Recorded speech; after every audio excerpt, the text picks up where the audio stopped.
What's going on, everybody? My name is Azul. Today we're going to be discussing about the abilities of Obito and the abilities of Mirio because they're about the same. The only difference is that minor differences of what happens in the world of My Hero Academia and the world of Naruto Shippuden. Now, one thing to discuss about Mirio's ability is that obviously being intangible is pretty much broken, if I do say so myself, because hell, who wouldn't want to have the ability to pass through things, pass through objects, and maybe even, sneak around? It's probably the best stealth, best attack, and best defense, in my honest opinion. There's no other way to cut it. Now, obviously, to be used in Naruto Shippuden, you obviously use it as stealth and as attack. Obviously, Obito has demonstrated this many times in his combat, mostly as defense. Mirio has used his combat ability mostly on attacks, but obviously on defense because, when the way he uses it, I like the way Mirio uses it because his quirk is specifically meant for his body type. So basically, none of his clothes would actually fit him because it would all just fall off. As soon as he goes intangible, that's it.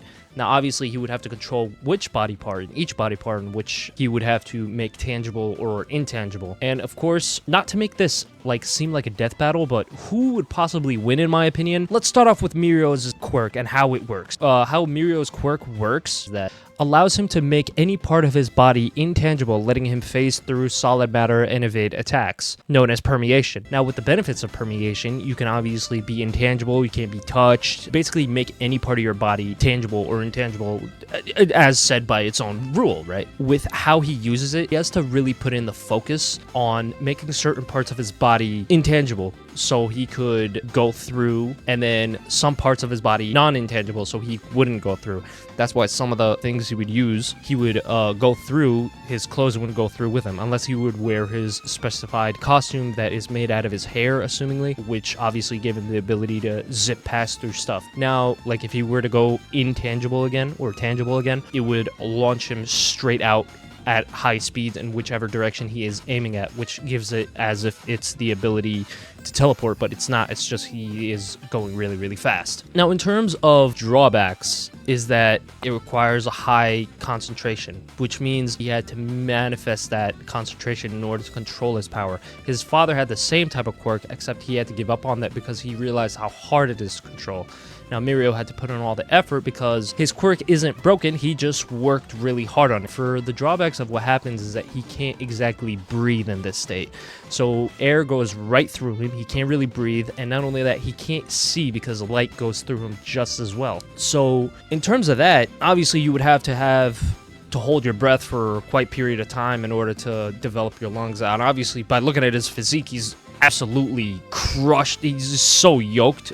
You can tell even by his lungs, that the way he speaks loud and clear, that his lungs are absolutely fucking jacked. Also, I don't think he can hear either because even sound would pass through him. Sound, light, air, basically intangible to everything. So he can't really function as a normal human as soon as that is on. Now, in terms of Obito's ability, it is obviously an ocular ability. He would have to have that specifically in one of his eyes, and one of his eyes known as Kamui, or both eyes known as Kamui, with one eye shooting a far range of Kamui, where he absorbs things into another dimension known as the Kamui dimension.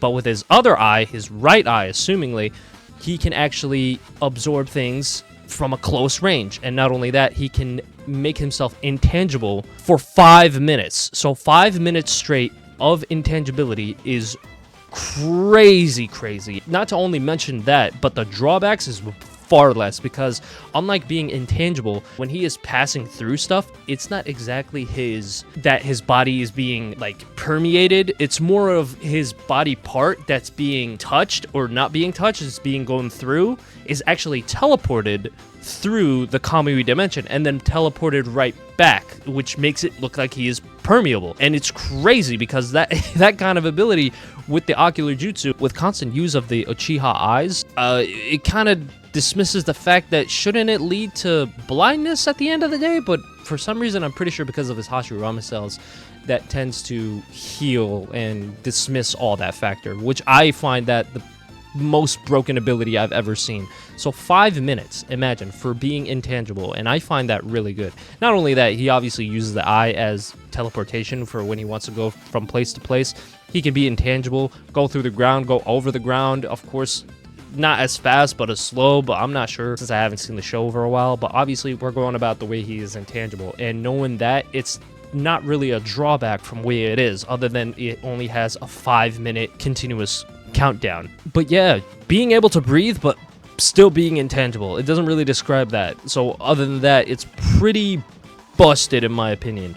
Now, don't let that be said that with Mirio, even though it's all about the world of quirks, that doesn't mean he can't throw hands. Now, obviously, Obito can throw hands as well, just as much.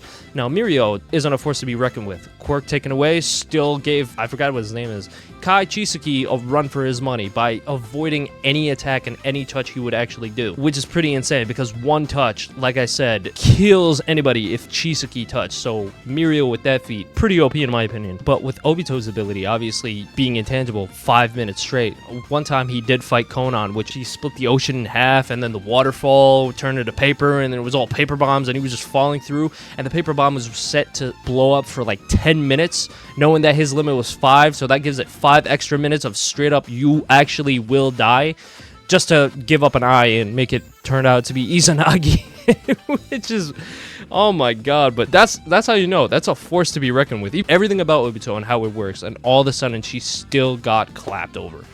But yeah, in my opinion, I would believe that Obito could have the ability to beat Mirio. Like I said, with Mirio's ability to utilize it, and he utilizes it much more than you think, because over the years, ever since he was born practically, he has manifested that. But obviously Obito, when did he unlock his Mangekyo? 13? 14? And now he's like in his 30s. You gotta wonder, obviously that's the same amount, if anything, Mirio has, because Mirio's like 17 years old and 31. It's about the same time. 17 years of practice. You gotta know, your eye never degenerated, and you only got better with teleportation usage and permeation. It only got better from there. But as for skills, you know, obviously Taijutsu has multiple different types of martial arts. I would give this win to Obito because it seems a little obvious, but you could disagree with me in the comments and let me know otherwise what you think. But yeah, that'll be all my opinion on this video. Thank you so much for watching, and if you want to subscribe, I would really appreciate it, and it would boost up the channel. Thank you very much, and I will see y'all soon. Take it easy, y'all.